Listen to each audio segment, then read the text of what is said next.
Aujourd'hui, les taux sont remontés très fort. Donc les taux directeurs sont passés de moins 0,50 à aujourd'hui, à l'heure où on tourne, on est à 3,5%. À la BCE, dans 2 jours, on sera à 3,75%. Je peux déjà l'annoncer aujourd'hui, je peux déjà me positionner dessus. C'est le but, hein. Le but de rendre l'argent plus cher, c'est de limiter la consommation, d'inciter les gens à épargner plutôt qu'à consommer ou qu'à emprunter, et donc de limiter la hausse des prix. Hein, c'est le schéma classique d'une banque centrale pour essayer de limiter, faire baisser l'inflation. Mais de toute façon, les poches obligataires, normalement, j'aime bien dire normalement parce que l'année dernière c'était une année qui n'était pas normale, diversifie votre allocation. Bon, clairement, c'est de l'ETF. Je vais pas faire du stock picking action. Déjà, c'est pas mon truc. J'ai une vraie conviction que les statistiques qui sont avec moi, hein, si on prend aux États-Unis, il y a 85% sur 5 ans, 85% des fonds ne battent pas leur indice. La France n'est pas AAA. La France n'est pas AAA. Les États-Unis sont pas pur AAA. Donc, il y a vraiment peu de pays. Le Luxembourg est AAA. Bonjour à tous, bienvenue dans un nouveau Finary Talk. Aujourd'hui, on va parler d'un sujet très chaud, la hausse des taux. Et pour ça, j'ai invité Thomas Veit, gérant obligataire chez Spirit AM. C'est un spécialiste des taux, c'est un spécialiste des obligations. Il gère plus d'1,6 milliard. Ils sont basés à Luxembourg. On va pouvoir aller très loin dans le sujet pour vous donner les clés pour comprendre cette classe d'actifs. Salut Thomas. Salut Mounir. Comment ça va ? Impeccable, merci de m'avoir invité. Avec plaisir. Je me suis dit, le sujet des obligations, c'est un sujet qui n'était pas trop à la mode en fait ces dernières années, et là il revient en force. Avant de rentrer dans les détails et d'expliquer pourquoi c'est devenu le sujet du moment, déjà c'est quoi une obligation ? Alors une obligation, c'est vrai que c'est un sujet qui est assez méconnu du grand public ou souvent délaissé, hein, de par aussi les grands journaux financiers ou les grands médias financiers qui parlent que des actions. Aussi par la raison que tu as invoquée, hein, ça fait 7 ans ça faisait 7-8 ans que les taux étaient négatifs en zone euro. Tout le monde s'était délaissé de cette classe d'actifs. Aujourd'hui, elle revient sur le devant de la scène avec la remontée des taux, l'inflation et toutes ces thématiques qui sont prépondérantes dans les grands médias. Alors une obligation, simplement, c'est quoi ? C'est un titre de dette, contrairement à une action qui est un titre de propriété d'une entreprise. Il y a différents types d'obligations, bien évidemment, mais partons du classique. Hein. Une obligation, c'est un instrument financier de dette émise par une société ou un État, émise à un prix, souvent 100, remboursée à un prix, souvent 100 aussi, avec une maturité et un coupon. Le coupon, c'est le taux d'intérêt que va vous donner chaque année l'émetteur, hein, donc soit l'État, soit l'entreprise, et l'obligation aura une durée de vie de 6 mois à l'infini. 30 ans. Même plus. Hein, 50 ans. L'État français, par exemple, a du 50 ans. L'État allemand aussi a du 50 ans. Donc ça peut être très long, voire même certaines obligations, on en parlera peut-être tout à l'heure, qui sont perpétuelles, sans date de maturité. Mais bon, là, on rentre déjà sur une autre sous-classe d'actifs obligataires. Mais une obligation classique émise à un prix, remboursée à un prix, avec une maturité et un coupon qui est fixe. Ce qu'il ne faut pas oublier aussi, ce qui est souvent oublié, c'est que le prix de l'obligation, il évolue en cours de route. C'est pas quelque chose qui est figé, qui vaut tout le temps 100 avec un coupon qui ne bouge pas. Ça, c'est vrai, le coupon ne bouge pas, il est fixe. Il peut être aussi variable, mais souvent, il est fixe. Il est fixe en taux ou en montant ? En taux. Okay. En taux. Prenons un exemple, hein, ça sera toujours plus simple. Hein. Allez, on prend l'exemple d'une obligation totale qui émet une obligation à 5 ans, donc maturité 2028, avec un coupon de 5%. Chaque année, Total va vous payer 5% de coupon et à maturité va vous rendre votre capital. Donc, si vous investissez 100 000 euros sur cette obligation-là, vous donnez 100 000 euros à Total, à la fin, ils vous rendent 100 000 euros et ils vous donnent 5 000 euros chaque année. Par contre, en cours de route, le prix de cette obligation, il va varier. Et comment il va varier ? C'est quoi la mécanique ? Alors la mécanique, elle est assez complexe. Hein. C'est pour ça aussi que souvent les gens s'y perdent. Globalement, il y a 2 facteurs qui font bouger le prix d'une obligation. Il y a le facteur taux d'intérêt. Donc quand les taux d'intérêt montent, le prix d'une obligation baisse. Ça, on va peut-être pouvoir passer un peu de temps pour le démontrer, pour que tout le monde comprenne bien le fonctionnement. Et le deuxième aspect, c'est l'aspect prime de risque. Donc là, on a parlé de l'obligation totale. Il faut toujours comparer le rendement d'une obligation d'entreprise ou à risque par rapport au rendement d'une obligation sans risque. Donc l'obligation sans risque de la zone euro, c'est l'obligation allemande. L'obligation sans risque de la zone de dollars, c'est l'obligation d'État américaine. Restons en Europe. Donc le rendement de l'obligation totale, par exemple de 5% pour l'exemple, il faut le comparer au rendement de l'obligation allemande. Donc si on prend sur la même maturité, prenons à 10 ans pour le coup, c'est des points que tout le monde connaît. Le rendement du 10 ans allemand aujourd'hui est à 2,5%.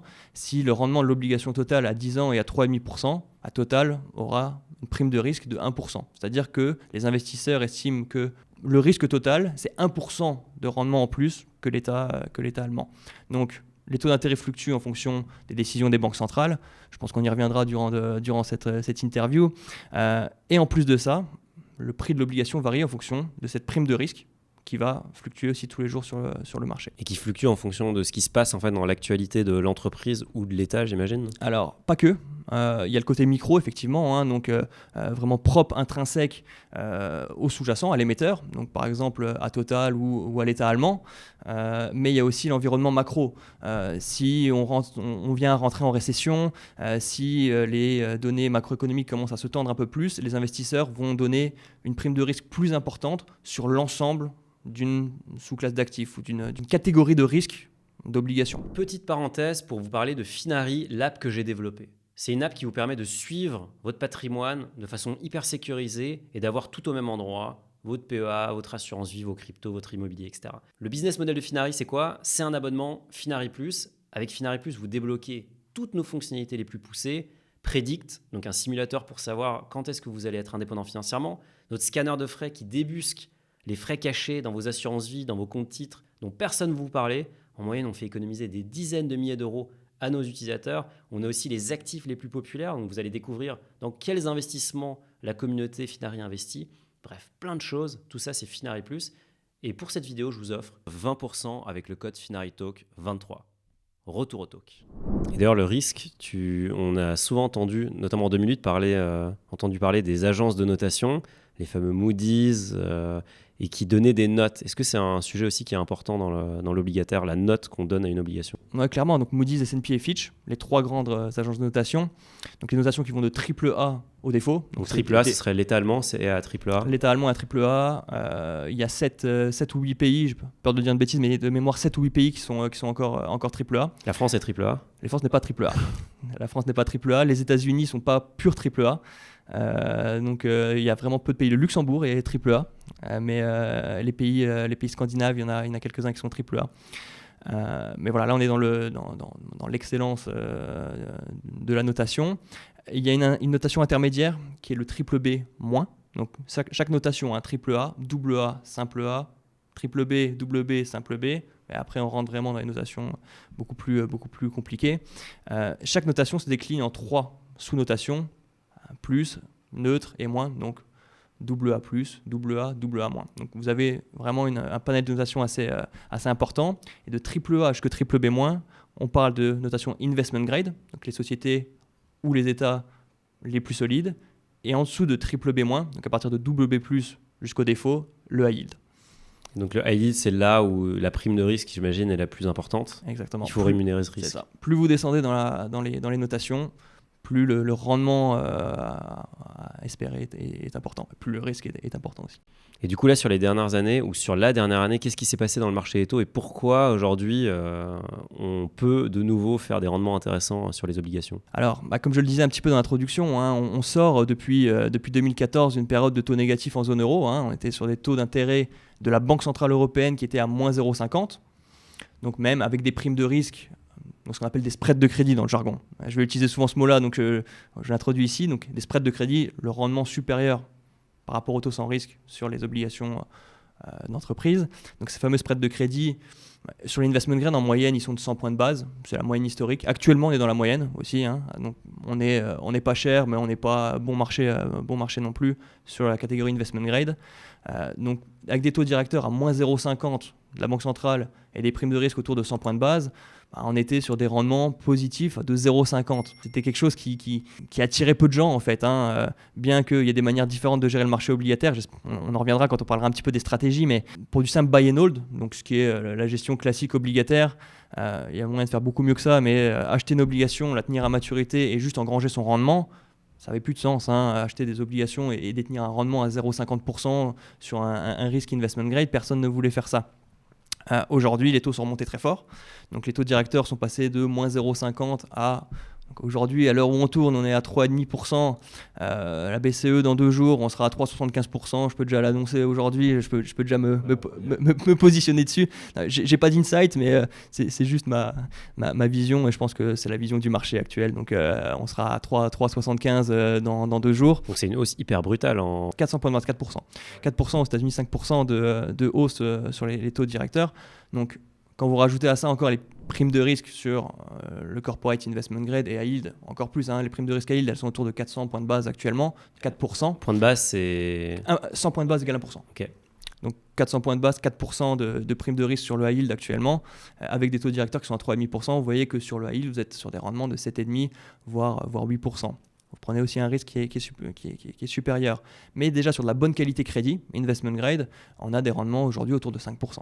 Donc ça rattire beaucoup d'investisseurs. Et donc là, qu'est-ce qui va se passer donc les taux ont augmenté, donc les prix des obligations ont baissé. Donc c'est quoi la réaction du marché? Qu'est-ce qui s'est passé concrètement pour un investisseur obligataire qui était très exposé à la classe d'actifs? Ou est-ce qu'il fallait plutôt rentrer courant de l'année dernière? Est-ce qu'il fallait plutôt déjà être investi avant que ça monte? Il fallait pas forcément être investi pendant que ça monte, ou alors être couvert. Donc un point qui est important, je pense, à aborder maintenant, c'est l'aspect de duration. Ouais. La duration d'une obligation, c'est quoi? C'est la sensibilité à un mouvement de taux d'intérêt. Je vous donne un exemple encore. On va garder le même exemple tout le long de l'interview, ça sera le plus simple. Donc cette fameuse obligation totale à 5 ans, elle a une duration d'environ 4,5. Donc ça veut dire que si les taux d'intérêt montent de 1%, le prix de l'obligation totale va baisser de 4,5%. Je simplifie pour les puristes, il y a l'aspect convexité, mais je pense qu'on en parlera peut-être dans un prochain épisode. Mais rien qu'avec l'aspect duration, on arrive à faire une bonne estimation de l'évolution du prix. C'est un marché qui est très mathématique, contrairement au marché action où il y a beaucoup plus d'aléas. Le marché obligataire est très, très mathématique. On arrive, en fonction de ces prévisions d'évolution des taux d'intérêt et des primes de risque, à faire des vraies projections sur les obligations. Donc pour rester sur l'exemple, 1% de hausse de taux d'intérêt, c'est 4,5% de baisse sur l'obligation totale. On voit qu'on a eu 4% de hausse de taux. Donc je vous laisse faire le calcul, ça fait plus de 16% de baisse sur le prix de cette obligation. Donc si vous la déteniez il y a un an, vous aviez une moins-value de 16%. Parce que ça s'échange l'obligation. Là aujourd'hui, moi si je la détiens, je peux la vendre sur le marché. Effectivement, comme je le disais, ça vaut 100 au départ, ça vaut 100 à l'arrivée, mais ça fluctue en cours de route. Donc cette obligation totale, si elle avait été émise il y a un an à 100, aujourd'hui elle vaudrait 84. Pour l'exemple, une baisse de 16%. Donc si vous la revendiez aujourd'hui, c'est moins 16%, donc revente à 84, vous auriez quand même touché le coupon. Le coupon qui lui est garanti et ne bouge pas. Sauf en cas de défaut de l'entreprise. Sauf en cas de défaut de l'entreprise, bien évidemment, toujours. Mais hors cas de défaut de l'entreprise, vous touchez votre coupon, vous prenez votre moins-value si vous sortez et vous actez votre moins-value. Si vous la gardez jusqu'à maturité, le prix va converger de nouveau vers 100. Mais cette obligation totale, si elle avait été émise il y a un an, elle n'aurait pas été émise avec un coupon de 5%. Comme je vous l'ai dit, les taux d'intérêt il y a un an sur Total, on était autour de 0,5. Vous auriez eu un coupon de 0,5%, donc vous aurez fait un rendement de 0,5 sur la période. Donc là, vous prenez moins 16. Alors votre rendement actuellement, il est de 5%. Et donc, ce 5% de rendement aujourd'hui, c'est pour rattraper, pour revenir jusqu'au 0,5 que vous aviez à la base. Il n'y a pas de secret. Donc avoir l'obligation il y a un an, c'était la mauvaise idée. Sauf qu'il y a des stratégies et c'est là que le marché obligataire est un petit peu différent aussi du marché action où on peut se dire qu'une stratégie ETF, buy and hold sur le marché action sur la durée fonctionnera. Il y a toujours les points d'entrée à travailler, mais si vous avez un horizon d'investissement hyper long, acheter un ETF S&P, acheter un ETF Eurostoxx 50 et le tenir sur 20 ans, vous allez gagner de l'argent. Sur le marché obligataire, c'est plus compliqué. Il faut gérer, à mon sens, beaucoup plus activement cet aspect de duration, parce que le taux d'intérêt évolue beaucoup. Ils vont continuer à évoluer, l'inflation commence vraiment à redescendre, mais toujours sur des niveaux élevés. On pourrait envisager aussi à un moment donné un rebond de l'inflation et des taux qui repartiraient à un moment donné encore à la hausse. Donc il faut vraiment gérer cet aspect duration. Et par exemple, l'année dernière, dans les portefeuilles, on avait complètement couvert contre ce facteur de duration. Donc il y a des instruments sur le marché aussi, donc, même des ETF. C'est quoi? C'est la couverture, on achète une protection, c'est du hedging en fait. C'est du hedging, on achète une protection contre la hausse des taux. Et ça, tu l'achètes à qui Alors, il y a plusieurs moyens de faire. On pourrait arriver sur le marché des futurs, par exemple, ou tout simplement avec des ETF. Il y a des produits ETF, dérivés ou même des ETF qui le font directement, qui détiennent des dérivés, mais qui le font au travers d'un ETF. Lyxor le fait, par exemple, qui short, par exemple, le Bund, donc l'emprunt d'État allemand. Donc au lieu quand vous êtes long, vous achetez, vous avez le coupon, vous êtes remboursé à maturité. Quand vous êtes short, c'est l'inverse. Vous pariez sur une hausse des taux. Et c'est là que l'aspect de duration est extrêmement important. Si vous avez un portefeuille d'obligations de duration 4-5 ans, pas couvert, voilà les faits, je vous l'ai dit tout à l'heure, moins 16%, c'est ce que le marché a fait globalement, moins 16% l'année dernière. Donc, mauvaise année pour... année historiquement affreuse, c'est la pire de tous les temps. C'est la pire année de tous les temps. Pire année de tous les temps sur le marché obligataire l'année dernière. Passer de 0 à 4%, 3,5% de taux d'intérêt sur un an, c'est un massacre en fait. C'est un massacre. C'est un massacre dans le sens où il y a déjà eu des fortes hausses de taux comme ça, mais sur des niveaux de taux plus importants. Et c'est complètement différent. Quand vous avez des taux d'intérêt à 5% qui passent à 8%, vous avez quand même ce rendement de 5%. Donc si vous détenez votre obligation pendant un an, je caricature, mais c'est pas loin d'être la vérité, vous avez déjà 5% sur un an. Si si les taux d'intérêt montent de 3%, le prix de votre obligation va baisser, mais vous avez quand même ces 5% de part à le rendement. Il y a un an, les taux étaient à 0, donc vous avez 0 rendement et vous prenez toute la baisse. Il n'y a rien, il n'y a aucun coussin. Ouais. Aujourd'hui, on commence à avoir du coussin et c'est ça aussi qui est intéressant. Même si les taux continuent légèrement à monter, on a des rendements qui sont proches de 5% qui vont quand même nous donner un certain coussin contre la hausse des taux. Ça, c'est quelque chose d'extrêmement important aujourd'hui. Et avant de rentrer dans le détail des stratégies, tu disais que tu voyais une hausse de la BCE encore de 25 points de base dans 2 jours. Là, qu'est-ce que tu vois comme scénario sur l'année à venir ? La hausse des taux de 25 points de base dans 2 jours, elle est entièrement pricée par le marché. La question qu'on devra se poser et là où on devra être attentif dans 2 jours, c'est le discours de la Banque Centrale Européenne à l'heure où l'inflation commence vraiment quand même à décroître. Elle est toujours largement au-dessus des targets. Je rappelle, le target, donc l'objectif d'inflation de la Banque Centrale Européenne, c'est 2%. On est encore à 5,5% sur l'inflation et l'inflation core. L'inflation core, c'est retraité des aspects un peu volatiles comme l'énergie et le prix alimentaire. C'est ça que regarde la Banque Centrale Européenne. C'est vraiment l'inflation core qui est aussi à 5,5%, retraité des matières volatiles. La BCE a un très faible impact sur les prix du pétrole, par exemple. Ça se joue plus du côté du Moyen-Orient que sur sa politique monétaire. Donc elle regarde vraiment l'inflation consommation, services, vraiment l'inflation dure, corps pour agir. Elle est aussi toujours à 5,5%, elle décroît, on a été proche des 10% à un moment donné, donc elle est vraiment sur la pente descendante, le pic est largement passé. Elle décroît un peu plus vite qu'anticipé. Les derniers chiffres aussi, donc les PMI, les chiffres de l'industrie sont un peu moins bons qu'anticipé, donc beaucoup de facteurs nous font penser que la BCE aura un discours un peu plus modéré sur les futures hausses de taux. Donc, c'est-à-dire que le PMI, c'est un baromètre qui donne un peu la tendance sur ce qui va se passer sur l'activité manufacturière. Est-ce que les entreprises ont des carnets de commandes remplis ou pas ? C'est ça. Et ça commence à décroître. Donc là, c'est plutôt le signal est plutôt négatif en fait. Ouais.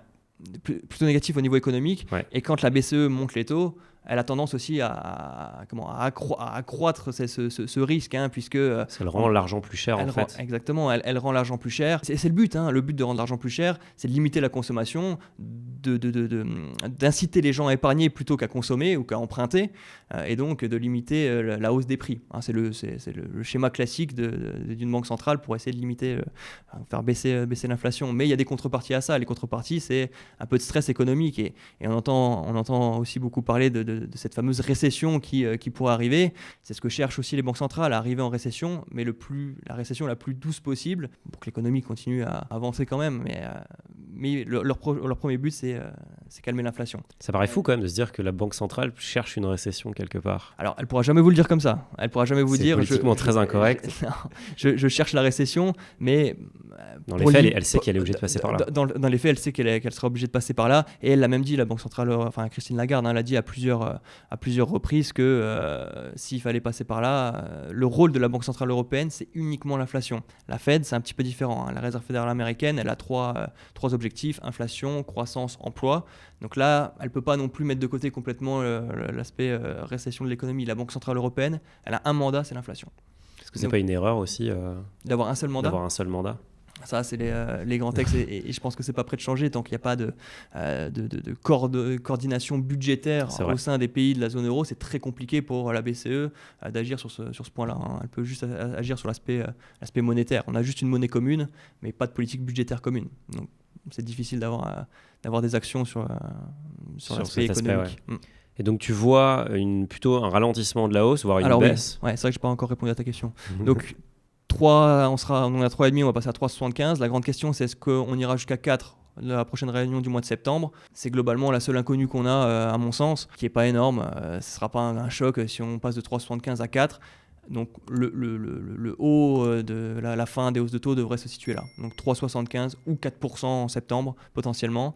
Et après on va passer sur une zone, ils vont pas rebaisser les taux tout de suite, hein, tant que l'inflation est autour de 5%, ça reste quand même très élevé. Par contre ce qu'ils ont fait, ça devrait suffire pour voir la pente de l'inflation continuer à descendre sans avoir à relever davantage les taux d'intérêt. Donc il y aura une phase de stagnation des taux d'intérêt, ce qui est aussi très intéressant pour les investisseurs, hein. C'est un bon point pour rentrer, et le point d'entrée va durer quelques temps. Puisque les taux vont rester à ces niveaux-là. Et courant de l'année prochaine, commencer déjà à rebaisser les taux, c'est fort probable. Et du coup, au vu de ça, c'est quoi les stratégies que toi, là, tu mets en place ou que tu as mis en place ou que tu vas mettre en place sans rentrer dans les secrets Non, on peut rentrer chez celui-là, c'est pour rentrer dans les secrets avec plaisir. Une chose qu'il faut savoir, qu'on n'a pas évoqué aussi, c'est quand les taux remontent si fortement, quand les banques centrales remontent les taux si fortement, ça agit sur la partie courte des courbes. Donc ça, on pourra le voir. Hein. Je pourrais vous le montrer à l'écran. Les courbes de taux actuellement, elles sont complètement anormales. Une courbe de taux classique, c'est une courbe de taux qui est pentue. Ce qui est logique, hein. Plus vous avez du temps devant vous, plus vous investissez sur le long terme, plus il y a du risque, plus il y a de l'inconnu, donc plus vous êtes rémunéré. C'est logique, c'est classique. Actuellement, les courbes de taux, elles sont inversées. Donc vous avez des rendements supérieurs à court terme qu'à long terme. Pourquoi ? Parce que les banques centrales agissent sur la partie courte, c'est des politiques monétaires, donc c'est sur les taux ultra courts. Donc les taux d'intérêt ultra courts sont montés très fortement. C'est quoi ultra court ? C'est 3 mois, 1 mois ? 3 mois, 6 mois, interbancaire même, hein, vraiment les taux très courts. Le taux de dépôt de la Banque centrale européenne, quand je dis 3,5, hein, c'est le taux de dépôt de la Banque centrale européenne, donc là c'est vraiment les taux au jour le jour. Mais elle agit globalement, ce qu'on estime jusqu'au taux à 2 ans à peu près. Voilà. Donc jusqu'à 2 ans, c'est la Banque centrale qui agit sur ces taux-là.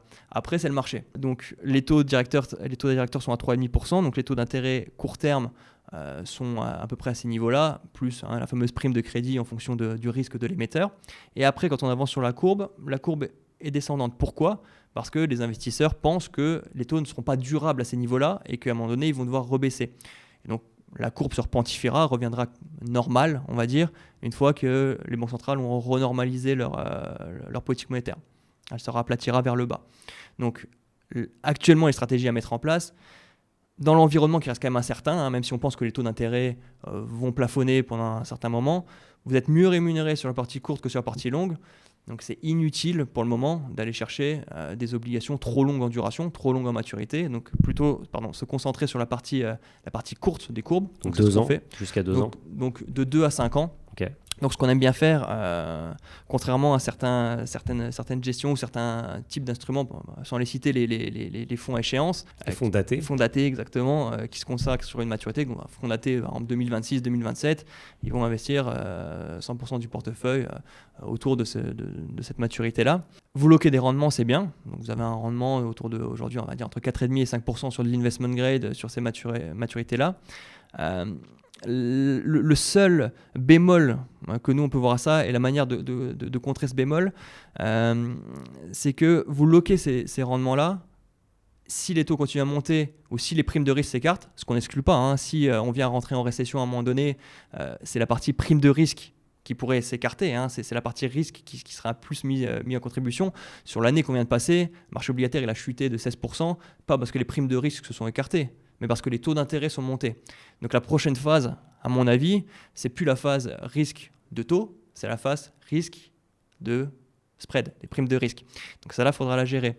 Donc on préfère échelonner les maturités. Donc pour faire simple, au lieu d'investir tout à 5 ans, on préfère avoir un portefeuille avec 20% de maturité à 1 an, 20% à 2 ans, 20% à 3 ans, faire ça sur 5 ans, donc avoir un portefeuille échelonné, ce qui nous permet 2 choses. C'est du ladder, ça ? Exactement, du ladder, très bon terme, donc on appelle ça comme ça, les stratégies ladder. Vous avez le même rendement que sur le fonds daté, puisque comme je vous l'ai dit, la courbe, elle descend, elle est inversée, donc ça ne sert à rien d'aller forcément à 5-6 ans. Même rendement, voire même peut-être un peu supérieur, parce que les parties courtes sont encore plus hautes. Et vous avez la possibilité tous les ans de replacer des échéances, donc les obligations qui arrivent à échéance, sur des niveaux de taux qui sont soit égaux, soit supérieurs si les taux ont monté, ou supérieurs ou égaux si les primes de risque se sont élargies. Donc c'est d'avoir cette flexibilité dans les investissements qu'on n'a pas sur un fonds daté. C'est vrai que le fonds daté, c'est très à la mode en ce moment. Mais du coup, ce que tu nous dis, c'est qu'il faut mieux garder la flexibilité. Mais du coup, comment tu la joues, la flexibilité, toi, concrètement ? C'est-à-dire que chaque année, tu vas repositionner ton portefeuille Alors, Voire plus souvent, en fait. C'est ça. Moi en tant que gérant obligataire, moi, j'achète les obligations en direct. J'achète pas des fonds, des tu des vas ETF voir, des tu fois. l'achètes à Total. Mais j'achète mes obligations en direct sur le marché à 1 an. Enfin, j'achète. Pour construire un portefeuille, globalement, il faut entre 30 et 35 lignes pour diversifier un portefeuille. Donc, j'achète 5-6 lignes à 1 an, 5-6 lignes à 2 ans, 5-6 lignes à 3 ans pour construire le portefeuille. Avec chaque fois des émetteurs différents. À chaque fois des émetteurs différents, on ne concentre pas les secteurs, on fait attention à toutes ces règles de gestion, on va dire classiques, pour avoir un portefeuille diversifié. Ça ne sert à rien d'aller au-delà de 35 émetteurs, comme on voit des fois, avoir 150 lignes dans un portefeuille obligataire. À mon sens, ça sert pas à grand chose d'être déjà bien diversifié avec 35 et avec des convictions un peu plus fortes et un rendement aussi qui sera supérieur quand vous vous concentrez un peu plus. Mais voilà, vous échelonnez vos maturités comme ça sur 5 ans, vous aurez le même rendement, vous serez bien diversifié. Mais en plus de ça, on a cette flexibilité qu'on n'a pas sur un fonds daté. Après, pour un investisseur particulier, c'est vrai qu'il n'y a pas, à ma connaissance, de fonds ladder. Peut-être un produit à créer. Ouais. Alors c'est quelque chose qu'on y reviendra peut-être. On est en train de lancer un fonds d'investissement. On est en train justement de prendre ce créneau. Il est en cours de lancement et c'est typiquement des stratégies qu'on mettra en place dedans pour justement une clientèle un peu plus retail. Parce qu'en fait, chez Spirit AM, on est gérant surtout de mandats discrétionnaires pour des clients ultra high net worth. Donc des personnes fortunées. Ce qui est souvent le cas dans la gestion obligataire, et c'est pour ça qu'elle est méconnue aussi du grand public. Ce que j'ai pas dit, quand on achète une obligation, vous ne pouvez pas mettre 1 000 € sur une obligation. 80-90% du marché euro, c'est des coupures de 100 000. Donc, il ne faut pas investir moins de 100 000 € dans une obligation. Donc toi, tu as 35 lignes. Donc, c'est un portefeuille de 3 millions, 3 millions et demi.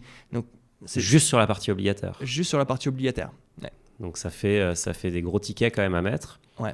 Et du coup, avant de rentrer dans le détail, toi dans une allocation globale, aujourd'hui, je sais pas, quelqu'un qui a 30-35 ans, qui veut développer son patrimoine, déjà, est-ce que c'est un bon bet d'avoir de l'obligation? L'inflation, il l'a, c'est cadeau. Là, il n'y a pas le choix. C'est pas le choix d'avoir de l'obligation. Et si oui, quel pourcentage? Alors, un investisseur de quel âge? Ça aussi, toujours 30-35 ans, on va dire. 30-35 ans, comme nous, quoi. Comme nous. Voilà, quelqu'un qui a envie de développer son patrimoine et qui est prêt à prendre quand même un petit peu de risque. Un peu de risque, ouais. Clairement, ça a sa place aujourd'hui plus que jamais. Pour un client de 30-35 ans, avec des taux d'intérêt investment grade qui sont à 5%, high yield qui sont à 8%, il y a clairement de la place pour mettre de l'obligataire. Après, la grande question, c'est comment le faire, par quel instrument. Ça, c'est mon biais de gérant. Je suis convaincu que sur la gestion obligataire, la gestion active est quand même plus intéressante que la gestion passive. Gestion active, c'est... Alors, pas dans le sens du sous-jacent, ouais. On s'entend bien. Je suis totalement pour les ETF obligataires, mais avec une gestion active de l'ETF. On ne peut pas se dire on achète un ETF obligataire investment grade et on le garde 20 ans comme on pourrait le faire avec un S&P. La classe d'actifs obligataire, il y a une multitude de sous-classes d'actifs et c'est ça aussi qui est extrêmement intéressant. Là, on a balayé juste, on va dire, 2 sous-classes, les obligations d'État et les obligations d'entreprise, investment grade et high yield, on a quand même différencié un petit peu les deux, mais vous avez des obligations qui sont indexées à l'inflation, vous avez des obligations qui ont un coupon flottant, par exemple un coupon qui évolue en fonction des taux d'intérêt. Vous avez des obligations qui sont convertibles, vous avez des obligations qui sont émergentes, vous avez un panel d'obligations extrêmement important. Et ce qui est extrêmement intéressant pour un gérant obligataire comme moi, contrairement à un gérant action, j'aime bien taper sur les gérants action, c'est mon côté obligataire, j'ai rien contre eux. Mais ce qui est extrêmement intéressant, c'est qu'il y a beaucoup de sous-classes d'actifs obligataires qui sont décorrélées entre elles, dans des périodes normales. Je vous donne un exemple. Quand il y a du stress sur les marchés actions, sur les marchés du crédit, les obligations gouvernementales américaines ou allemandes font guise de valeur refuge. Mis à part l'année dernière où les taux montaient dans la même période où il n'y avait pas de valeur refuge. C'était une année très spéciale. Maintenant que les taux sont montés, on va revenir sur ce diktat classique, valeur refuge, obligation d'État allemande, obligation d'État américaine. Plus vous êtes long en duration, plus vous allez gagner sur ces obligations-là quand il y a du stress sur les marchés. Et dans ce même environnement, les obligations à yield vont souffrir. Inversement, quand on est dans des périodes beaucoup plus propices au risque, c'est le moment d'aller chercher des rendements sur la partie à yield et de délaisser les obligations d'État. Donc, vous voyez, en fonction du scénario et de la macro du moment, il y a certaines classes d'actifs qui ont plus de valeur que d'autres. Donc c'est pour ça que je privilégie la gestion active. Donc moi, mon rôle, c'est d'aller sélectionner les bonnes sous-classes d'actifs du marché obligataire dans le bon environnement macro. Ça, c'est très difficile à faire pour un client retail. C'est pour ça que je préconise plutôt de gérer à travers un fonds d'investissement avec un gérant qui sait le faire. Après, si le client ou un client retail veut le gérer plus en direct, une bonne allocation, c'est d'avoir les deux. C'est d'avoir une partie sur des obligations d'État. Moi, je préfère toujours américaine. Vous pouvez hedger la devise, si vous avez, donc couvrir la devise si vous n'avez pas envie de prendre de dollars dans vos portefeuilles, ou si ça ne vous dérange pas, vous pouvez garder du dollar. Mais d'obligations très longues américaines. Ça, tu peux l'avoir en ETF, ça? ETF, ouais, ETF, iShares, Amundi, tout le monde le fait pour quasiment le même prix. Donc, quelques points de base. Ouais, quelques points de base. Ça change pas, ça va pas changer votre performance. Donc, ils le font sur la partie très longue. Vous pouvez même aller acheter 10 ans, même du 20 ans, même plus. Donc, la partie, on va dire, couverture.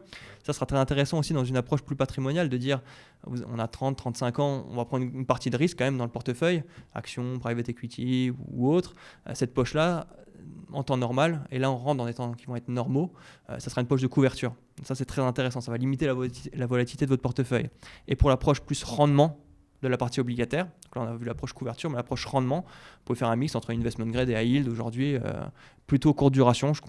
Actuellement, je ne dis pas que ça évoluera pas, mais actuellement, comme je vous ai dit, les courbes sont inversées, donc ça ne sert à rien d'aller prendre de la duration, de la maturité sur des obligations crédit. Vous allez juste augmenter votre risque d'évolution des prix sans augmenter votre rendement. Donc plutôt rester court en duration. Des ETF le font aussi. Les ETF, vous avez des ETF Amundi 1,50, triple B par exemple, EBBB le code de tête, qui joue ces thématiques-là, 1,50 sur de l'investment grade, et autour de 4,5-5%, et vous n'avez pas un risque de taux d'intérêt qui est très élevé. Donc en gros, si je résume, tu verrais une partie longue sur les obligations d'État. Exact. Et une partie courte en duration sur du investment grade d'une part crédit. Et sur du high yield pour aller chercher de la perf, quoi. Du rendement, ouais. Rendement. En fait, l'aspect rendement, l'aspect protection. Ouais. En gros, c'est exactement comme ça que je gère mon portefeuille actuellement. C'est pour ça que je préconise ça. Et c'est pour ça que je dis aussi que ça peut évoluer, mais dans l'environnement macro du moment, et je pense pour les trimestres à venir, c'est une très bonne stratégie d'avoir l'aspect protection avec du très long duration gouvernemental où il y a zéro risque crédit, et de l'aspect rendement court terme parce que les courbes sont inversées. Et on parle souvent tu dis il y a zéro risque crédit, c'est-à-dire que c'est quoi? Il n'y a pas d'absence de risque. Ouais. Concrètement, qu'est-ce qui se passerait si par exemple l'État allemand faisait défaut sur une de ses obligations? Est-ce que c'est déjà arrivé? Non. Pas l'État allemand, c'est déjà arrivé sur la Grèce par exemple, mais là on parle de pays périphériques. L'Argentine a fait défaut, des pays périphériques. Si l'État allemand venait à faire défaut, je donne pas cher de tout le marché en fait, et pas que le marché obligataire. Ce serait un peu la fin du monde en gros. Ce serait un peu la fin du monde, voilà. Okay. Et on a eu ce stress, les marchés se sont un peu stressés sur il y a quelques mois au niveau de la dette étatique américaine, ce fameux plafond de la dette. Vous savez qu'aux États-Unis, le Sénat et la Chambre votent un plafond de la dette. Ça avait été mis en place pour éviter au gouvernement de s'endetter et de financer tout et n'importe quoi à l'époque. Ce plafond de la dette a été atteint. Et potentiellement, les États-Unis pouvaient être en défaut au mois de juin parce qu'ils n'auraient pas pu payer les fonctionnaires parce qu'ils ne pouvaient pas s'endetter. Bon, ils ont prorogé comme tous les ans, mais le marché s'est fait un peu peur. Ça arrive chaque année, ça, non? Tous les 2 ans à peu près. Mais là, c'était un peu plus tendu que d'habitude. Et on a vu d'ailleurs les CDS. Les CDS, pour les non-initiés, c'est Crédit Défaut Swap, l'acronyme. C'est pour mesurer justement la prime de risque sur un émetteur ou sur un pays. C'est le prix de la couverture. C'est une assurance en fait. C'est une assurance, c'est comme si vous achetez, c'est comme votre assurance de voiture. Vous payez une prime, si rien ne se passe, si vous cassez pas votre voiture, vous avez payé la prime pour rien. Par contre, si vous cassez votre voiture, ils vous remboursent la voiture. Le CDS, c'est exactement la même chose. Vous prenez une assurance sur la dette américaine. Ça va vous coûter rien du tout parce que la dette américaine a peu de chances de faire défaut, normalement. Donc vous perdez. Par contre, si la dette américaine venait à faire défaut, vous êtes remboursé de votre investissement. Et ces fameux CDS sur la dette américaine, donc ces primes d'assurance, elles ont fortement augmenté dans cette période post-juin. Donc ça coûtait de plus en plus cher de se couvrir, et c'est un facteur qu'on regarde beaucoup contre un défaut des États-Unis, parce que à cause de ce plafond de la dette qui n'avait pas été forcément prorogé. D'ailleurs, c'est intéressant parce que les CDS, il me semble que tu peux les prendre sur des produits que tu ne détiens pas forcément. Ouais, bien Tu sûr, peux te ouais. protéger. Moi, je peux pas m'assurer contre ton accident de voiture. Non. Par contre, le CDS, en Exact. fait, théoriquement, tu peux parier sur Ouais. les défauts de plein d'acteurs ou d'États d'ailleurs. Il y a les CDS dans l'aspect couverture et les CDS dans l'aspect spéculation. Donc vous pouvez avoir le sous-jacent, donc la dette étatique américaine, et acheter le CDS pour vous couvrir si vous avez peur. Mais vous pouvez aussi acheter un CDS sur la dette étatique américaine sans avoir le sous-jacent pour pouvoir parier sur un défaut. Et d'ailleurs, la spéculation, c'est une part importante du marché des CDS. obligations. Du marché CDS, ça c'est sûr. Du marché CDS, ouais, c'est Ouais. sûr. Mais sur l'obligataire au sens large, tu vois Non. beaucoup de spéculation. Non, pas de spéculation, c'est un mot un peu barbare. Il y a de la gestion, donc effectivement. Tout le monde est là pour faire de l'argent. Voilà, aussi. tout le monde est là pour faire de l'argent, et c'est pour ça que durant la période des 7 ans de taux négatifs, c'était intéressant quand même le marché obligataire, mais c'était encore une fois, comme je le dis, un marché de gérants actifs. Vous n'aviez plus de rendement. Donc acheter une obligation à détenir à maturité, ça rapportait plus rien. Par contre, comme je vous l'ai dit, le prix des obligations il fluctue sur le marché. Donc en fait, on pouvait traiter le marché obligataire comme on traite le marché action. Quand vous achetez une action, c'est pas pour son dividende, c'est pour l'acheter et la revendre plus cher plus tard. On peut faire la même chose sur le marché obligataire, ne pas l'acheter pour son coupon qui a été complètement nul, complètement écrasé ces dernières années, mais pour l'acheter, pour la revendre plus cher. Et ça, c'est des choses qui étaient extrêmement intéressantes. On pouvait gagner 4-5% sur le marché obligataire durant les années de taux négatifs en gérant activement comme ça. Tout en amortissant en plus le choc des actions dans son allocation. Donc en fait, on venait réduire la volatilité naturellement dans une allocation bien diversifiée. Ouais, effectivement, si vous aviez une poche obligataire, de toute façon, les poches obligataires, normalement, j'aime bien dire normalement parce que l'année dernière c'était une année qui n'était pas normale, diversifie votre allocation. Quand les taux sont à zéro, c'est vrai que c'est plus compliqué. Aujourd'hui on n'est plus dans ce paradigme-là. On ne va pas y revenir de sitôt non plus, hein. Même quand je dis que la Banque Centrale Européenne et même la Fed rebaissera les taux l'année prochaine, elle le refera mais on ne reviendra pas sur les taux d'intérêt négatifs à moins d'un cataclysme. Mais c'est vraiment pas ce que le marché anticipe. Ce qu'on anticipe, on reviendra sur des taux d'intérêt plus neutres. Le taux d'intérêt neutre par exemple aux États-Unis, il est estimé autour de 2,5%, taux d'intérêt directeur. Aujourd'hui, on est à 5%, 5,25.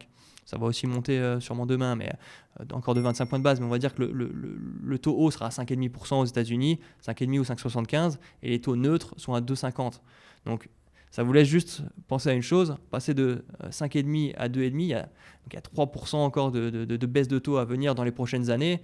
Très difficile à dire exactement quand, mais acheter aujourd'hui des obligations, se dire que les taux ont un potentiel de baisse, c'est extrêmement intéressant. Le point d'entrée aujourd'hui est extrêmement intéressant.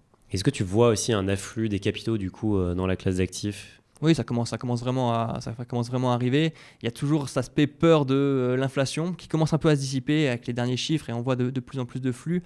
Sur les dettes très longues en duration, ça reste encore assez contenu les flux, mais sur du crédit de bonne qualité assez court terme, là vraiment on va revenir à pas mal de flux. Il y a un produit qui est assez spécifique à la France, c'est le fonds euro, qui Ouais. détient aussi des obligations. Ouais. Pourquoi le fonds euro, il paye que 1,5%, alors que, comme tu as dit, si j'emprunte maintenant, là, je peux faire 5%. Alors le fonds euro, maintenant, on va payer un peu plus. Il va payer un petit peu plus, mais on n'est pas non plus sur les rendements du marché, quoi. Alors, il faudrait regarder. Je ne suis pas un spécialiste des fonds J'ai euros vu étant notre gérant 1,5, LP. tu vois. Ouais. À mon avis, on peut peut-être être un peu plus haut, mais en tout cas, c'est vrai, les rendements de 5% qu'on a sur de l'investment grade, c'est compliqué. Il ne faut pas oublier une chose, c'est qu'à mon sens, les fonds euros détenaient beaucoup d'obligations à l'époque quand il y avait des rendements. Avec la période de taux négatifs, ils sont quand même bien diversifiés. Donc, il y avait une partie obligataire, mais ils avaient quand même des actions. Ils avaient même pour certains de l'immobilier. Donc, il y avait beaucoup de choses dans les fonds euros. Ils vous donnaient des garanties à 1,5-2% de rendement quand les taux étaient négatifs, ce qui n'est pas normal, on va dire entre guillemets. Et l'année dernière, C'est-à-dire qu'ils payaient de leur poche, ils perdaient de l'argent concrètement. ils tapaient dans les réserves accumulées durant les années de baisse de taux. Quand vous payez du 3%, quand les taux sont à 4% et font que descendre, votre portefeuille obligataire, comme j'ai dit en préambule, quand les taux baissent, les prix montent, toujours la relation inverse. Donc le portefeuille de ces assureurs montait. Donc ils pouvaient vous payer du 3% et garder encore des réserves. Ils ont tapé un peu dans ces réserves pour payer les années de taux négatifs. Mais l'année dernière, c'était très compliqué quand même, puisque 2022, avec une baisse du marché obligataire de l'ordre de 16% sur la classe d'actifs, Vous payez rien que 1% quand vous avez un portefeuille sous-jacent, puis le marché action a fait la même chose, hein, il a fait moins 18, moins 20, même plus. Donc quand vous avez un portefeuille global qui perd une vingtaine de pourcents et que vous devez servir 1%, il faut aller chercher, faut aller trouver les réserves. Donc aujourd'hui, ils font peut-être un petit peu l'effet inverse. Ils reconstruisent avec les nouvelles primes qu'ils reçoivent sur des rendements plus importants. Donc ils reconstruisent des poches obligataires avec des rendements plus importants, mais ils ne retranscrivent pas tout peut-être pour amortir. Pour amortir un peu. Après, je suis pas assureur, il faudrait leur demander, mais c'est comme ça que j'imagine.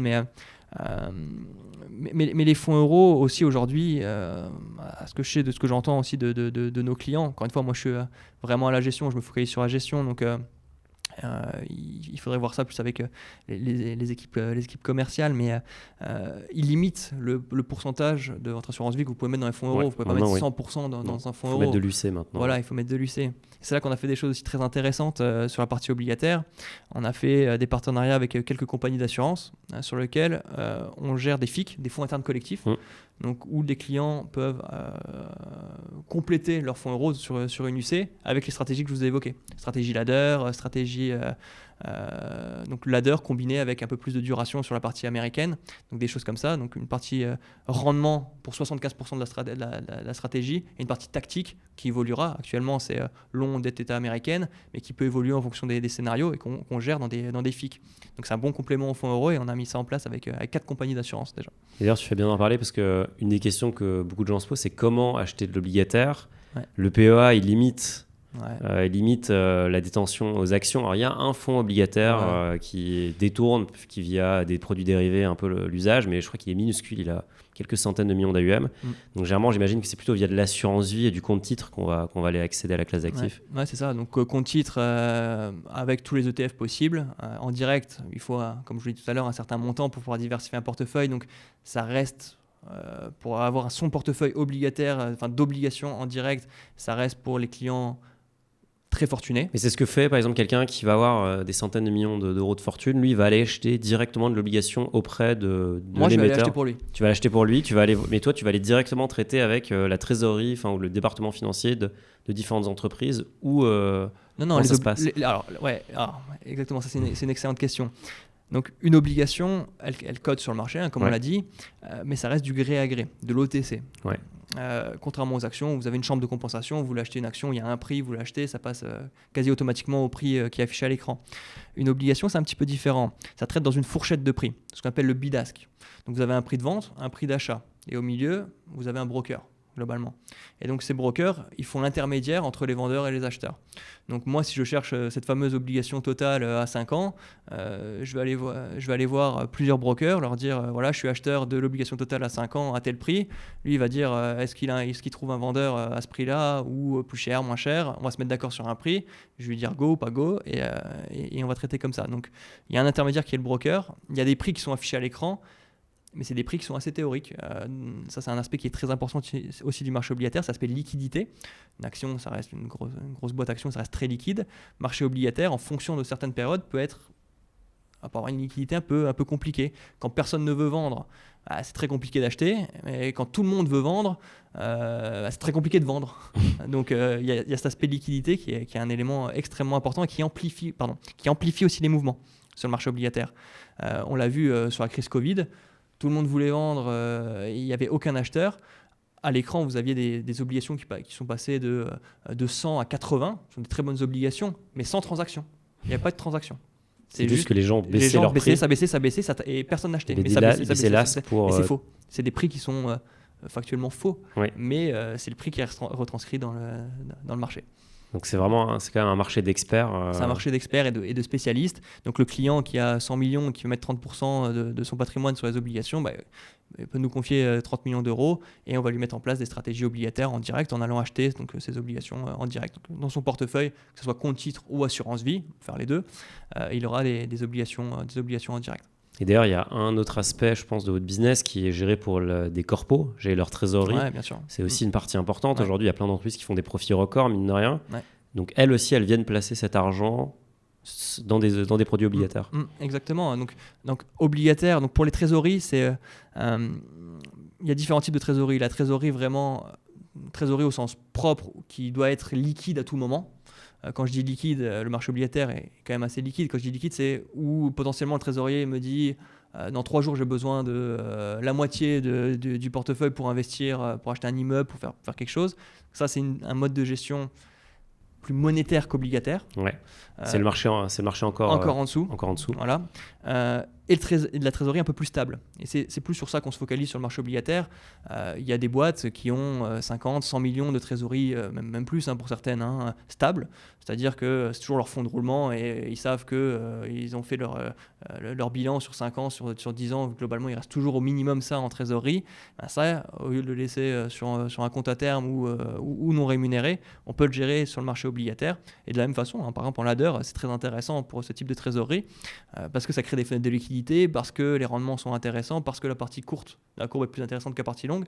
Donc on est vraiment dans un environnement très propice à la gestion de trésorerie de cette manière, trésorerie stable. Et ça coûte combien la gestion justement combien ça coûte de faire un fonds actif en obligataire? Alors là, on parle même pas de fonds, on parle de mandat. Là, c'est un mandat, ouais. Ouais, on parle de mandat, donc on gère des mandats pour des clients privés ou des trésors, des compagnies. Et donc comment vous êtes rémunéré là-dessus? Nous, on est rémunéré, donc on est une société de gestion indépendante, on est rémunéré uniquement à la commission de gestion.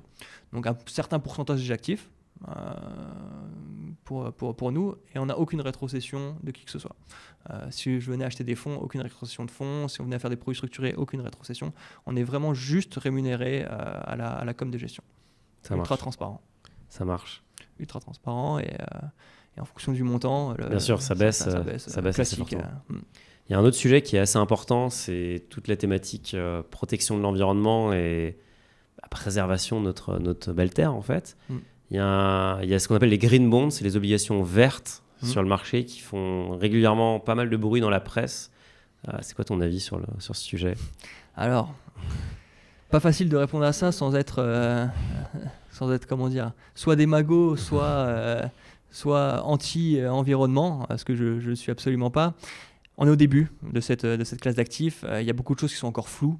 Clairement, pour être un green bond, il y a plusieurs méthodologies possibles. Il y a plusieurs facteurs qui sont possibles. Par exemple, faire une partie de son chiffre d'affaires sur des choses qui sont environnement friendly, des choses comme ça. Ça reste assez flou encore à mon sens. Ça va être aussi compliqué à gérer puisque si demain les réglementations obligent et imposent que des obligations green, que vont faire certains secteurs? Il y a beaucoup de secteurs qui ne sont pas green et qui doivent se financer aussi, et qui doivent se financer pour faire tourner l'économie. L'obligation Total. Voilà, Total par exemple. Total, si on reste juste pour l'anecdote, ils ont changé de nom. Maintenant, c'est Total, non, c'est Total Énergie. Oui. Donc, un peu de vert d'ailleurs dans le logo. Ils essayent de se verdir aussi et c'est en partie à cause de ça. Mais certains secteurs un peu plus durs, le secteur minier, pétrolier, plutôt exploration, choses comme ça, c'est compliqué être green là-dessus. Il faut bien que ça se finance aussi. Donc ça sera très dur à mon sens à créer une législation pure et dure à obliger les gérants à acheter du pur green. Un autre aspect qui est aussi extrêmement important en ce moment, c'est que si vous comparez un ETF investment grade classique et un ETF investment grade green, il y a une composante qui est très différente, c'est l'aspect duration. La duration, donc la sensibilité au taux d'intérêt de l'ETF green est beaucoup plus longue que celle non green. Donc, dans un environnement où les taux montent, ou sont montés comme l'année dernière, si vous déteniez un ETF investment grade normal, vous étiez à -16. Si vous déteniez un ETF investment grade green, vous étiez à -20. Donc vous aviez une vraie sous-performance de par l'aspect duration. Donc pour le moment, le marché est encore un peu jeune. Les réglementations sont encore un peu matures. Ce sera quelque chose qu'on devra prendre en compte, mais pour le moment, dans la gestion, c'est pas l'aspect principal en termes d'investissement financier. C'est pas le critère numéro un. Ouais. Dernière question, on a beaucoup parlé de la gestion que tu fais dans le cadre de ton boulot. Ouais. Toi, en tant qu'investisseur, comment t'investis ton patrimoine? Un peu comme on l'a dit, comme on a pris l'exemple d'un investisseur de 30-35 ans. Donc une partie, donc, je pense qu'il faut blinder la partie cash, liquidité, les livrets classiques aujourd'hui qui repayent, les livrets A, les LDD, bon, ça va malgré tout assez vite à remplir quand on commence à avoir un peu d'expérience, à monter en âge, 30-35 ans, je pense qu'on peut avoir quelques livrets remplis. Et une fois qu'on a rempli ces livrets, à notre âge, je pense qu'on peut prendre un peu de risque, clairement. Donc avoir une partie en assurance vie pour optimiser aussi un petit peu sa fiscalité, plutôt sur des supports long terme, donc actions. Moi, clairement, c'est de l'ETF. Je ne vais pas faire du stock picking action. Déjà, ce n'est pas mon truc. J'ai une vraie conviction une vraie conviction, et les statistiques qui sont avec moi. Si on prend aux États-Unis, il y a 85% sur 5 ans, 85% des fonds ne battent pas leur indice. Donc, autant aller pour moi acheter un ETF. Je me ferai sûrement des ennemis sur les gérants de fonds, mais autant aller acheter des indices et des ETF. Donc ça sur le côté assurance vie. Et aujourd'hui que les taux sont revenus un peu plus intéressants, construire quand même une poche obligataire. Donc comme je vous l'expliquais aussi, la poche obligataire, pour moi qui est gérant, ce serait ultra frustrant d'aller acheter un ETF ou d'aller acheter un fonds obligataire de quelqu'un d'autre qui le fait, alors que j'ai des propres convictions et que je le fais tous les jours, que c'est mon métier. En même temps, rentrer le soir chez moi à 20h et traiter mon portefeuille d'obligations, je ne sors jamais de mon boulot non plus. Donc là, je pense qu'on a trouvé le juste milieu et qui est extrêmement intéressant pour moi. Comme je vous l'ai dit, je suis en train de lancer mon fonds. Donc en fin d'année, il sera prêt. Donc j'aurai une belle partie aussi de mes propres actifs dans mon propre fonds. Avec le fameux laddering. Ouais, avec le fameux laddering et la partie tactique actuellement sur des dettes américaines, mais qui changera sûrement. Par exemple, l'année dernière, la partie tactique, c'était une poche de couverture. Complètement de couverture. Pour vous donner un exemple et vous montrer que la gestion active, ça fait vraiment du sens, les durations de portefeuille l'année dernière, on les avait mises à 0. Donc on avait des obligations à 4-5 ans, même un peu plus de maturité, mais avec cette couverture, on avait ramené la duration à 0. Donc aucun impact de la hausse de taux sur les portefeuilles. Donc ça, c'est des choses que je pourrais faire à travers le fonds aussi. Comme c'est mon métier, autant... autant le mettre à profit. Ouais. Voilà, autant mettre à profit et j'investirai une partie aussi de mes économies là-dedans. Super. Merci Thomas, merci pour ton temps, c'était passionnant. J'espère que j'ai expliqué assez clairement la classe d'actifs. Je pense qu'on pourrait faire 10 épisodes sur le sujet. Ouais. Est-ce que tu as un mot de la fin sur les obligations, quelque chose que tu voulais encore donner, un bon conseil qui t'a aidé dans ta carrière d'investisseur professionnel ? Alors, un bon conseil, c'est que le timing est vraiment très bon. Ça, je le répète. C'est vraiment le moment d'y aller. Vous ne prenez pas un énorme risque. Je mets de côté le high yield. Si vous investissez aujourd'hui sur des durations assez courtes et sur de la bonne qualité crédit, vous êtes rémunéré pour le faire. Donc ça, c'est vraiment, n'hésitez pas à le faire. Et après, en fonction de l'évolution des taux d'intérêt, suivre le marché et ne pas rester cantonné justement sur cette sous-classe d'actifs-là, donc très courte duration, et faire évoluer son portefeuille en fonction des taux d'intérêt. On aura peut-être l'occasion de rediscuter. Exactement, et puis, dans un an. Voilà, dans un an pour revoir la stratégie. Super. Bon, c'est noté. Merci beaucoup Thomas. Merci à toi Mounir. Merci à tous et je vous dis à très bientôt. Salut.